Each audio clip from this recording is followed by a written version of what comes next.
जय श्रीराम मंडळी. पावसाळा चालू आहे. सायंकाळच्या वेळी आपल्या सगळ्यांनाच काहीतरी चटपट चीजी पदार्थ खूप खाण्याची इच्छा होते, बरोबर ना? आपल्या सगळ्यांनाच सँडविच, टोस्ट खूप आवडतात. नेहमी आपण वेगवेगळ्या प्रकारचे सँडविच खात असतो, टोस्टही खात असतो. तो आज आपण अशीच एक टेस्टी मजेदार रेसिपी बनवणार आहोत, जी तुम्हाला खाताना सँडविच आणि टोस्ट दोन्ही खात आहोत असं फील करेल. चवीला एकदम जबरदस्त होते आणि बनवायला तर खूप सोपी रेसिपी आहे. सो व्हिडिओ शेवटपर्यंत नक्की बघा. चला तर मग रेसिपीला पटकन सुरुवात करूयात. इथे मी बाउलमध्ये काही भाज्या घेत आहेत. बारीक कापून घेतलेली शिमला मिरची घेतले, बारीक कापून घेतलेला कांदा घेतलेला आहे, उकडलेले कॉर्न घेतलेले आहेत, बारीक कट करून घेतलेले 2 हिरवे मिरचीचे तुकडे घेतलेले आहेत. आता यात मी 2 ते 3 चमचे मेयोनीज टाकून घेते. आता हे एकदम छान चटपटीत होण्यासाठी यामध्ये मी 1 चमचा शेजवान सॉस टाकलेला आहे. याऐवजी तुम्ही टोमॅटो केचप किंवा पिझ्झा सॉस टाकला तरी चालते. 1 चमचा चिली फ्लेक्स टाकलेला आहे. आता 1 चमचा मी यात ऑर्गेनो टाकत आहे. यानंतर मी यामध्ये पाव चमचा काळी मिरी पावडर आणि अर्धा चमचा चाट मसाला टाकलेला आहे. आता यात आपण चवीपुरतं मीठ टाकून घेऊया. आणि आता इथे मी 100 ग्राम पनीर घेतलेलं आहे. पनीर ऑप्शनल आहे, पण हे पनीर टाकल्यामुळे हे जास्त टेस्टी होते. आता आपण हे छान मिक्स करून घेऊया. खूप कमी वेळात रेसिपी तयार होते. घरात भाज्या असतील आणि ब्रेड असेल तर तुम्ही ही रेसिपी नक्की ट्राय करू शकता. आता इथे मी हे छान मिक्स करून घेतले. आता आपण पुढची प्रोसेस करूया. इथे मी तव्यावर 1 चमचा बटर टाकून घेतलेला आहे. बटर छान मेल्ट झालं की आता आपण यावरती 2 ब्रेड ठेवूयात. इथे मी व्हाईट ब्रेड यूज करते, तुम्ही ब्राऊन ब्रेड घेतला तरी चालते.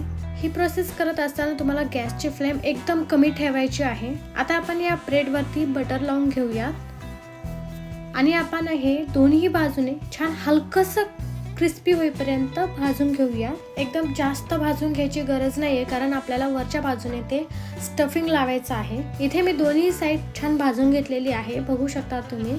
यापेक्षा जास्त आपल्याला क्रिस्पी करायचं नाही. तर इथे मी गॅसची फ्लेम ऑफ करते. आता यावर आपण 1 चीज स्लाइस ठेवून घेऊयात. तुमच्याकडे जर चीज स्लाइस नसेल तर याऐवजी तुम्ही मोझरेला चीज पण वापरू शकता. आता यावर आपण जे स्टफिंग बनवलेलं होतं ते टाकून घेऊया. चमचाभर मी इथे स्टफिंग घेतलेलं आहे आणि हे छान मी स्प्रेड करून घेते. खूप जास्त टेस्टी होतात हे. एकदा जर तुम्ही हे ट्राय केलात ना, परत बाजारात जाऊन कधीच विकत घेऊन खाणार नाही. घरीच तुम्ही हे बनवून खाताल ह्याची गॅरंटी आहे. अशा पद्धतीने मी इथे दोन्ही टोस्ट तयार करून घेतलेत. आता यावर मी चीज टाकून घेते, कारण आपल्याला हे चीजी टोस्ट बनवायचं आहे. आता आपण गॅस ऑन करूयात आणि हे 1 ते 2 मिनिट छान रोस्ट करून घेऊयात. आता यावरचं चीज पटकन मेल्ट व्हावं यासाठी मी इथे तव्यावर आईस वॉटर ठेवलेलं आहे आणि यातलंच पाणी मी थोडंसं स्प्रिंकल करून घेते, ज्यामुळे या पाण्याची वाफ होऊन चीज पटकन मेल्ट व्हायला मदत होते. आता इथे आपल्याला गॅसची फ्लेम एकदम कमी ठेवायची आहे, ज्यामुळे आपले ब्रेड खालच्या बाजूने जास्त डार्क होणार नाही. आणि इथे तुम्ही बघू शकता 1 मिनिटाच्या आतच हे चीज छान मेल्ट झालेलं आहे आणि इथे आपले चीज टोस्ट छान तयार झालेले आहेत. आता आपण बघूयात हे खालून किती क्रिस्पी झालेले आहेत ते. आणि इथे बघू शकता या टोस्टचा कलर एकदम छान ब्राऊन आलेला आहे, मस्त क्रिस्पी झालेले दिसते. एकदम परफेक्ट आपले ब्रेड रोस्ट झालेले आहेत. तुमच्या ब्रेडचा जर कलर ह्यापेक्षा कमी आला असेल तर ते जास्त क्रिस्पी होणार नाहीत आणि खायला पण एवढी मजा येणार नाही. टोस्ट एकदम क्रंची असेल तरच खायला छान लागतात. आता आपण हे साईडला काढून घेऊयात. आता यावर आपण थोडासा ऑर्गेनो आणि चिली फ्लेक्स टाकून घेऊया.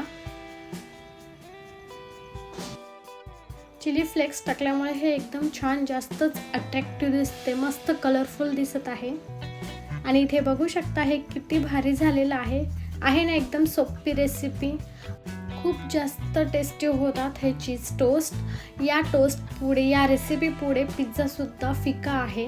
तुमच्याकडे यातल्या कोणत्याच भाज्या नसतील, फक्त कांदा जरी असला तरी तुम्ही फक्त कांद्यासोबत पण हे टोस्ट बनवू शकता.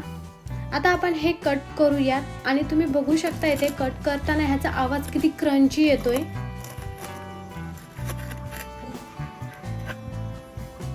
वाव, मस्तच. एकदा नक्की ट्राय करून बघा. मोठ्यांसहित लहान मुलांना देखील हे खूप जास्त आवडेल आणि तुम्हाला ते रोजच करून द्या असं म्हणून मागे लागतील. आय होप तुम्हाला आजची ही रेसिपी नक्कीच आवडली असेल. आवडली तर व्हिडिओला लाईक करा, जास्तीत जास्त शेअर करा आणि कमेंट बॉक्समध्ये सांगायला विसरू नका की तुम्हाला ही रेसिपी कशी वाटली. चॅनलला अजून सबस्क्राईब केलं नसेल तर आधी सबस्क्राईब करा. धन्यवाद व्हिडिओ शेवटपर्यंत बघितल्यामुळे. पुन्हा भेटूया अशाच नवीन मस्त रेसिपीज सोबत. तर मस्त रहा, मस्त खा. Bye bye, take care. जय श्रीराम.